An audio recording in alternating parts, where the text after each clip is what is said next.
Hello, welcome back. ഇന്ന് നമുക്ക് ബ്രേക്ക്ഫാസ്റ്റിനും ഡിന്നറിനും ഒക്കെ പെട്ടെന്ന് തയ്യാറാക്കി എടുക്കാൻ പറ്റുന്നൊരു റൊട്ടിയും അതിൻ്റെ കൂടെ ഒരു കോംബോ ഒരു ചിക്കൻ കറിയും കൂടെ ഉള്ളൊരു വീഡിയോ ആണ് കേട്ടോ. നമുക്ക് പെട്ടെന്ന് തന്നെ ആ റൊട്ടി എങ്ങനെയാണ് തയ്യാറാക്കുന്നതെന്ന് കണ്ടാലോ. 250 ml കപ്പിൽ 1 കപ്പ് മൈദയും സെയിം കപ്പിൽ 1 കപ്പ് വറുത്ത പത്തിരിപ്പൊടി, ഇടിയപ്പത്തിൻ്റെയൊക്കെ പൊടി ഉണ്ടല്ലോ നമ്മൾ പാക്കറ്റിൽ വാങ്ങുന്നത്, അതാണ് കേട്ടോ. അതും കൂടി ചേർത്ത് കൊടുത്തിട്ടുണ്ട്.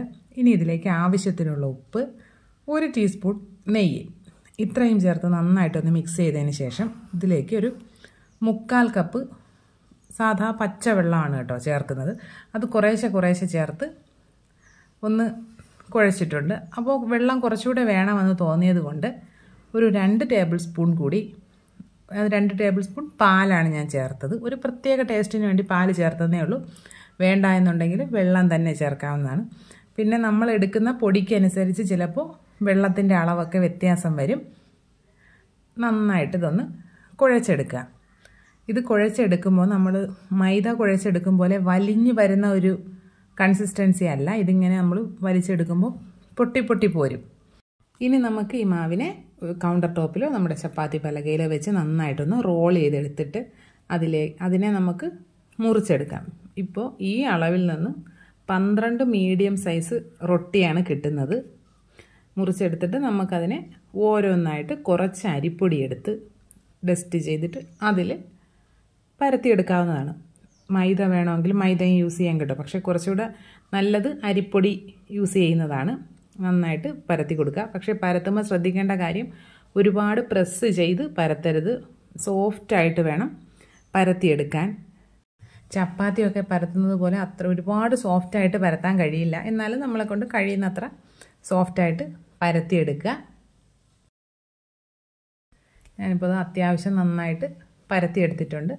ചെറിയ ഒരു തിക്നെസ്സിലാണ് കിട്ടിയിരിക്കുന്നത്. ഇനി നമുക്കിതിനെ ചൂടായ പാനിലേക്കിട്ട് ചുട്ടെടുക്കാവുന്നതാണ്. പാൻ നന്നായിട്ട് ചൂടായതിന് ശേഷം അതിലേക്ക് ഇട്ട് കൊടുക്കുക. ഒരു മീഡിയം ഫ്ലെയിമിൽ വെച്ച് കൊടുത്ത് അതൊന്ന് ചൂടായി വരുമ്പോൾ നമുക്ക് മറിച്ചിട്ട് കൊടുക്കാം. മറിച്ചിട്ട് കൊടുത്തിട്ട് കുറച്ച് നെയ്യോ ഓയിലോ ഒന്ന് സ്പ്രെഡ് ചെയ്ത് കൊടുക്കാവുന്നതാണ്. ആ സൈഡ് കുക്കായി കഴിയുമ്പോൾ മറിച്ചിട്ട് മറു സൈഡിൽ നന്നായിട്ടൊന്ന് ഓയിൽ സ്പ്രെഡ് ചെയ്ത് കൊടുക്കുക. തീ എപ്പോഴും ഒരു മീഡിയം ഫ്ലെയിമിൽ തന്നെ വെച്ചിരിക്കുക. ലോ ഫ്ലെയിമിലിട്ട് കുക്ക് ചെയ്യരുത്. അപ്പോൾ ഇതങ്ങ് സൈഡൊക്കെ അങ്ങ് വല്ലാണ്ടങ്ങ് ഡ്രൈ ആയിപ്പോവും. നന്നായിട്ടൊന്ന് ചെറിയ രീതിയിൽ കുഞ്ഞ് ബ്രൗൺ കളർ വീണ് തുടങ്ങുമ്പോൾ നമുക്ക് പാനിൽ നിന്ന് എടുക്കാവുന്നതാണ്. പിന്നെ നമ്മുടെ പത്തിരിയൊക്കെ പൊങ്ങി വരും പോലെ അങ്ങനെ പൊങ്ങി വരികയൊന്നുമില്ല. എന്നാലും ചെറുതായിട്ടൊക്കെ ഒരു ബബിൾസൊക്കെ വരും. അപ്പോൾ നമ്മുടെ റൊട്ടി ഇവിടെ റെഡിയായി കിട്ടിയിട്ടുണ്ട്. ഇനി നമുക്കതിനെ പാത്രത്തിലേക്ക് മാറ്റാം. ചുട്ടെടുത്തിട്ട് കാസറോളിലിട്ട് അടച്ച് വയ്ക്കുക. അപ്പോൾ നല്ല സോഫ്റ്റായിട്ട് നമുക്ക് കിട്ടും. ഇനി നമുക്കിതിൻ്റെ കൂടെ പെട്ടെന്നൊരു തട്ടിക്കൂട്ട് പെപ്പർ ചിക്കൻ ഉണ്ടാക്കിയാലോ.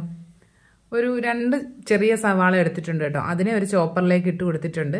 4 പച്ചമുളക്, ഒരു 10 അല്ലി വെളുത്തുള്ളി, ഒരു ചെറിയൊരു കഷ്ണം ഇഞ്ചി കേട്ടോ. ഒരു 250 ഗ്രാം ചിക്കനാണ് ഇന്നിപ്പോൾ കറി വയ്ക്കാൻ പോകുന്നത്. അതിനുള്ള കണക്കാണ്. ഇതെല്ലാം കൂടെ ചോപ്പറിലിട്ട് നന്നായിട്ട് ചോപ്പ് ചെയ്തെടുക്കുക. പിന്നെ ഞാനിപ്പോൾ കുക്കറിലാണ് കുക്ക് ചെയ്യുന്നത്. അതിലേക്ക് ഒരു 1.5 ടേബിൾ സ്പൂണോളം എണ്ണ ഒഴിച്ചു കൊടുക്കുക. നമ്മൾ ചോപ്പ് ചെയ്ത് വെച്ചിരിക്കുന്ന സാധനങ്ങളെല്ലാം കൂടെ അതിലിട്ട് കൊടുക്കുക. ആവശ്യത്തിന് ഉപ്പിട്ട് കൊടുക്കുക. നന്നായിട്ട് വഴറ്റിയെടുക്കുക. ഇപ്പോൾ നമ്മൾ ബ്രോയിലർ ചിക്കനാണ് കുക്ക് ചെയ്യുന്നതെന്നുണ്ടെങ്കിൽ കുക്കറിൽ വെക്കണമെന്നില്ല. നോർമലായിട്ടൊരു പാനിൽ വെച്ച് കുക്ക് ചെയ്തെടുത്താൽ മതി. ഇതിപ്പം നാടൻ ചിക്കനാണ്, അതുകൊണ്ടാണ് ഞാൻ കുക്കറിലാക്കിയത്. അത്യാവശ്യം ഉള്ളിയൊക്കെ ഒന്ന് വാടി വന്നപ്പോൾ ഇനി നമുക്കതിലേക്ക് മസാലകൾ ചേർത്ത് കൊടുക്കാം.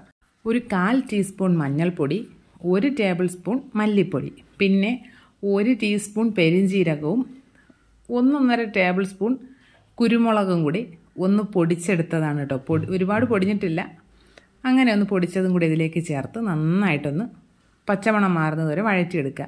ഇനി അതിലേക്കൊരു ചെറിയൊരു തക്കാളിയും കുറച്ച് കറിവേപ്പിലയും കൂടി ഇട്ട് നന്നായിട്ട് വഴറ്റുക. ഇനി ഇതിലേക്ക് നമ്മുടെ കഴുകി വൃത്തിയാക്കി വെച്ചിരിക്കുന്ന ചിക്കൻ പീസുകൾ ചേർത്ത് കൊടുക്കുക. ചിക്കനും ചേർത്ത് നന്നായിട്ടൊന്ന് ഇളക്കി യോജിപ്പിക്കുക.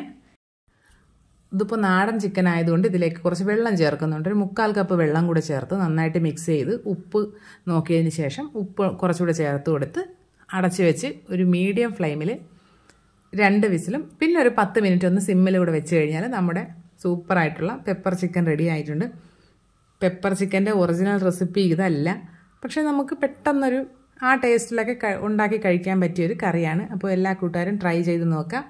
വീഡിയോ ഇഷ്ടമായിട്ടുണ്ടെങ്കിൽ ലൈക്ക് ചെയ്യാനും കമൻറ്റ് ചെയ്യാനും ഷെയർ ചെയ്യാനും ചാനൽ സബ്സ്ക്രൈബ് ചെയ്യാനും മറന്നു പോകരുത്. ഇനി നമുക്ക് മറ്റൊരു അടിപൊളി വീഡിയോ ആയിട്ട് ഉടനെ തന്നെ കാണാം. അതുവരെ എല്ലാ കൂട്ടുകാർക്കും ബൈ.